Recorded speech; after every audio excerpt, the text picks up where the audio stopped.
This is the kind of breathing and bracing we're going to be doing when doing our McGill 3 exercises, which is the curl up, the side plank and the bird dog. There's two types of breathing that we're going to be doing. A simple breathe and brace, and then something called power breathing. When you first start off, if you just go for breathing and bracing, it's going to be the most important thing. And then as we kind of progress through the weeks, we'll be incorporating the power breathing. This is going to be really based on how you're feeling and recovering. So if you are able to start learning and trying the power breathing and applying it to your exercises, go for it. But there's no real timeline on when that's introduced. It's really just a case of giving it a go and seeing how it feels. But start by doing your exercises with just the breathe and brace, and then introduce the power breathing along with that. There is a chance when you're doing this breathing and bracing that as you breathe in, you can get a little bit of pain in your back or other areas. That could be one of two things: body position when we're going into our breathing, or we could be overinflating, and that can sometimes cause too much pressure to be put in different areas. So if you find that you're taking a really deep breath and you're getting a little bit of kind of niggling or a little bit of poking towards your back, then just try it again with only doing half of that breath and seeing how that feels. And if it feels better, then just carry on doing it with that amount of air instead of trying to overinflate, because overinflating is sometimes just as bad as not breathing and bracing, basically. The breathing and bracing is all about creating a really nice, stable and immovable core and torso.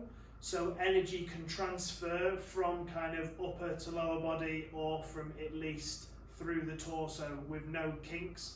A lot of the time when we hurt our back or do something, it's because energy is coming from something making its way through the spine towards the floor, and there might be a kink in there, and that's why we put our back out. It's a lot of the time when people pick something up and it's here, the weight is in their hands and it has to come all the way through, and because their back is rounded and not straight, it ends up kind of hitting points of weakness in the back before it makes its way down to the floor.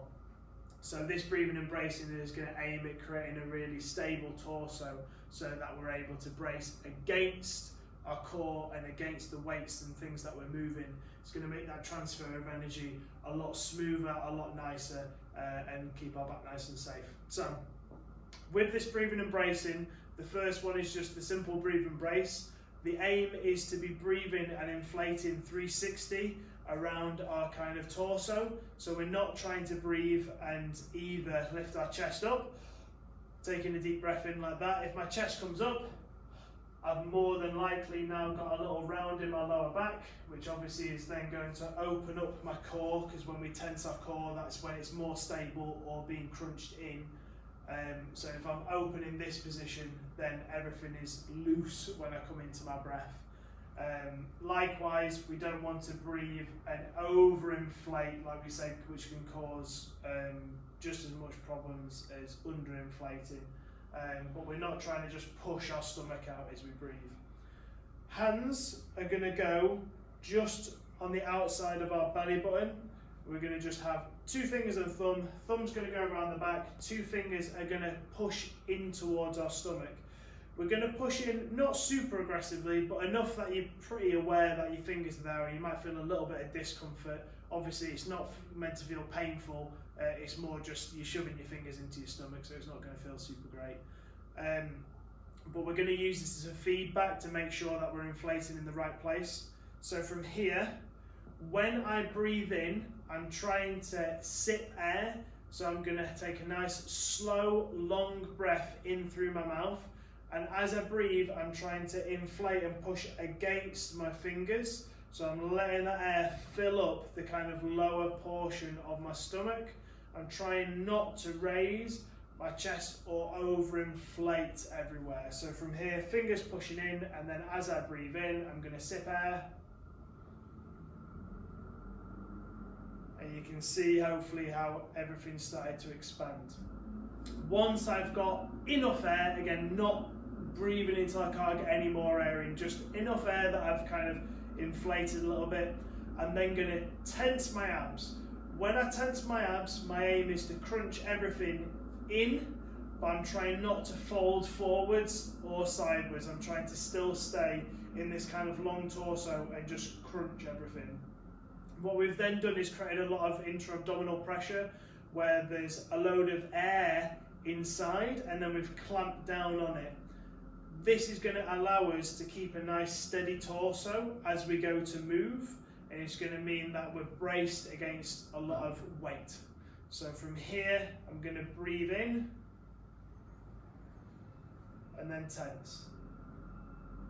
In this position now, this is where we would start to go into our movement. So let's say if you were doing a curl up, you'd be lying down on the floor, you would breathe into the stomach, tense, and then the head will come up off the floor and you'll be holding it for the amount of seconds that's prescribed, the amount of reps, the amount of sets. And we want to do that every single time we go into the exercise. We're teaching our body to brace and then move when we're braced. The second thing is the power breathing, which is what happens after we get really comfortable with our initial breathe and brace. It's the exact same thing, except after we've breathed in and tensed, we're then going to be doing short cycles of breathing and re-tensing. So from here, I'm going to breathe in, I'm then going to tense, and then I'm going to be taking short, sharp breaths in and out, trying not to break position, but tensing every single time that I breathe out. So here I'm going to go.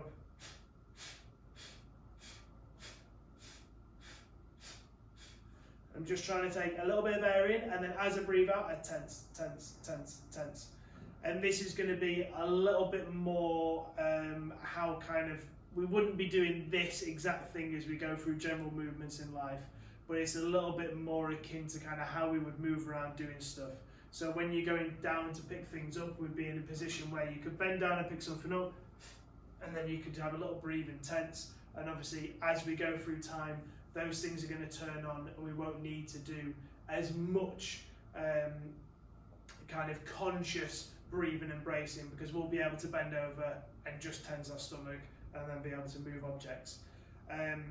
This is going to be the things that we'll do as we go through our curl up, side plank and bird dog. So apply that breathing to those exercises, because in those videos I won't be going over the breathing as in depth as I just did here. I'll just be saying we're going to be doing our breathing and bracing in them.